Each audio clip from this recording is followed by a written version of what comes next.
भी जैत में पैदा भय और पढ़े भी सरकारी स्कूल में ही है भैया, कोई पब्लिक स्कूल में नहीं पढ़े। तो बचपन से हम ये देखते थे कि बेटा और बेटी के बीच भेद होता है, बेटा ज्यादा लाडला होता है और बिटिया कम प्यारी होती है।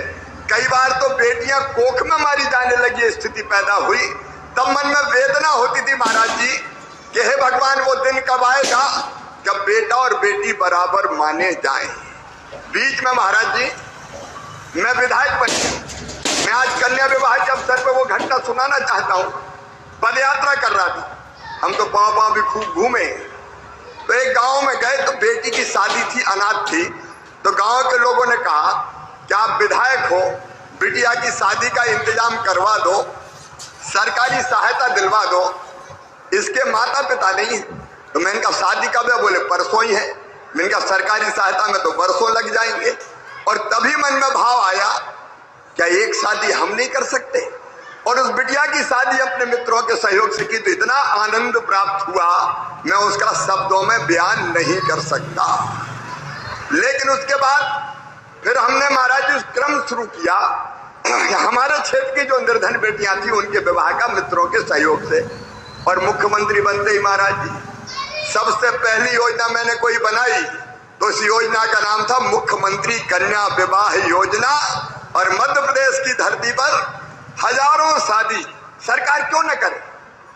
सरकार की ड्यूटी है, धर्म है कि बिटिया की शादी अगर माता पिता ठीक से नहीं कर सकते तो सरकार शादी करे। इसलिए मुख्यमंत्री कन्या दान योजना बनी। और उसके बाद सारे संत यहाँ बैठे हैं, उनके चरणों में मैं निवेदन करना चाहता हूँ।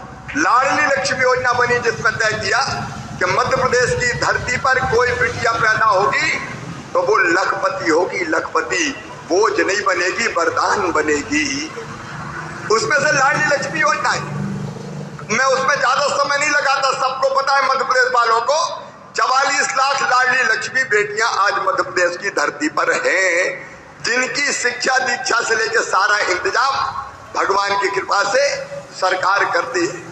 लेकिन अभी मैं महाराज जी से कह रहा था, महाराज जी आज महाशिवरात्रि है, शिव और शक्ति, जब तक दोनों मिलकर सशक्त नहीं होते तब तक कल्याण कभी देश का भी नहीं होगा और संसार का भी नहीं होता।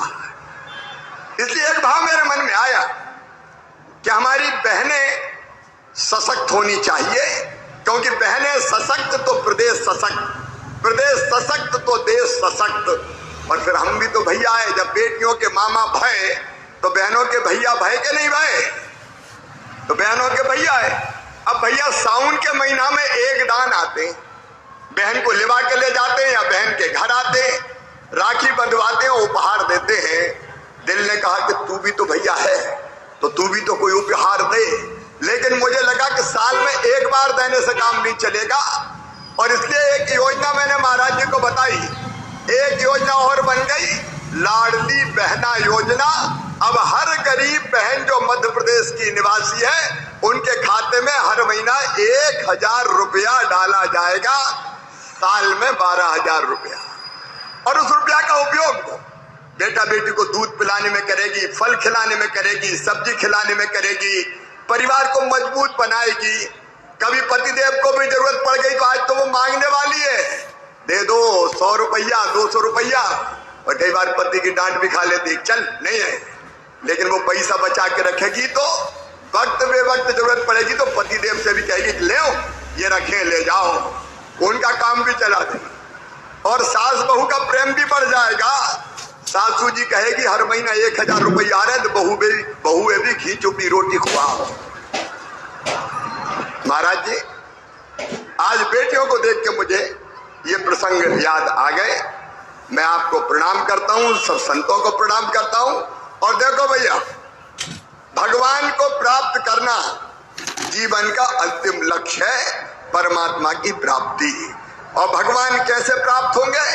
ज्ञान मार्ग, भक्ति मार्ग और कर्म मार्ग, 3 मार्ग बताए गए हैं। ज्ञान मार्ग यहाँ बैठे